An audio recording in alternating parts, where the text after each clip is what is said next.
I'm literally wearing head-to-toe Zelda gear right now. Nobody's mad.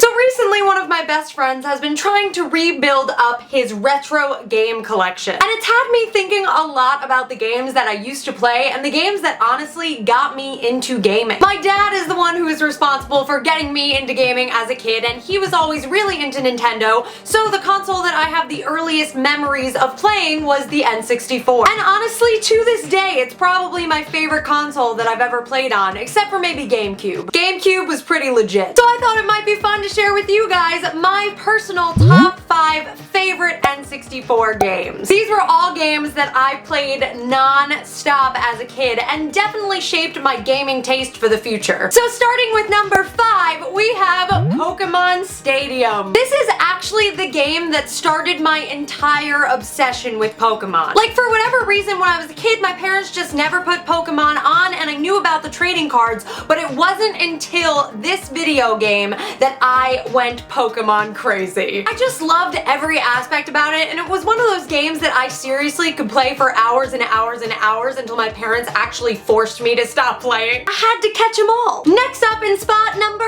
4 is, of course, Mario Kart. Finally reaching the point where I could beat my dad in this game as a kid still stands in my mind as some of the greatest achievements of my life. And I still remember every single track that you could play down to a T. I literally remember the day that I discovered one of the cheats where you can go up a ramp in this island level and go through a cave to cut through the race course. Nobody ever beat me in that track again. As a side note, we got my dad a couple years back the Mario Kart for our Wii, and I would come downstairs sometimes and he'd be practicing to try and beat me. It's the circle of life. In our number 3 slot, we have Super Smash Bros. To this day, I'm not afraid to say it, that was my absolute favorite Super Smash Bros. Game, the one for Nintendo 64. It was just perfect for me. My favorite level in the story gameplay was always when all the characters would come in and they were like metallic. My favorite character to play was Samus, and I remember the first time that I discovered that it was a woman underneath that suit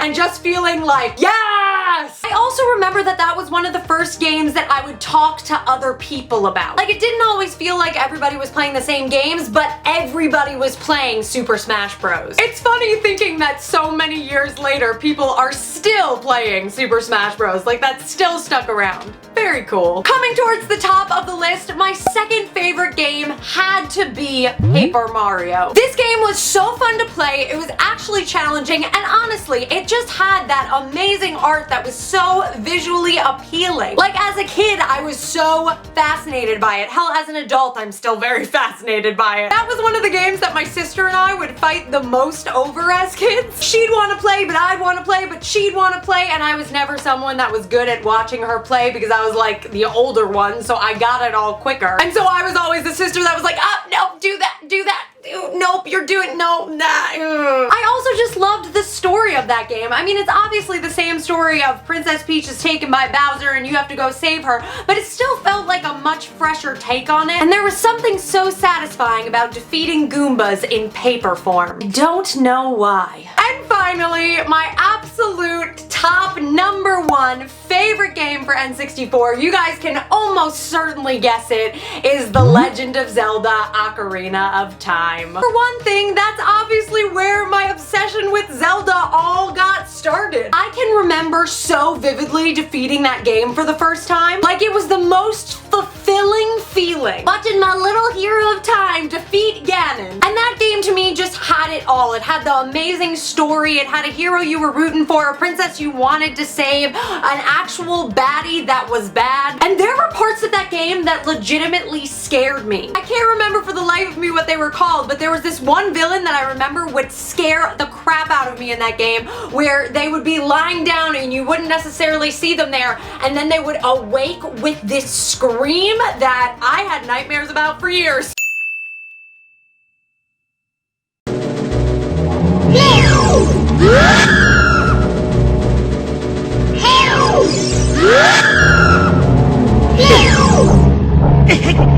If I thought I was going into an area where they might be, honestly, it hit a point where I would just put my TV on mute because I was so afraid. I'm definitely planning on replaying that game soon. It has been an extraordinarily long time since I played it, and I am planning on recording it for you guys if that's a thing that you're interested in, so be sure to let me know in the bottom section below if you'd watch. And those are my top 5 favorite games for Nintendo 64. I did want to give one honorable mention, which was to GoldenEye 007. I have so many funny memories of this game because at the time, this was like one of the more violent games that was available for Nintendo. And so I remember specifically my dad telling me that I could not play it. Like, he had bought it for himself and then I could not play it, and I would still sneak in and watch him play it, and then like he'd eventually let me play a little bit. And so it always makes me laugh looking at it because like, oh my god, Dad, did you not know how violent these games would get? Anyways, thank you so much, lovelies, for watching this video. If you liked it, be sure to hit that thumbs up button and share it with a friend. Again, let me know in the comment section below if you'd be interested in seeing me do an Ocarina of Time playthrough, as well as letting me know what some of your favorite games to play on N64 were. I'd love to see a list, and I'm sure my friend John, who is trying to compile his list, would love to see a list. If you want to find me on other social media, here is all of my information, and it also really helps me out a lot if you hit that subscribe button. And if you want to go one step further, heading over to my Patreon page is a great way to do so.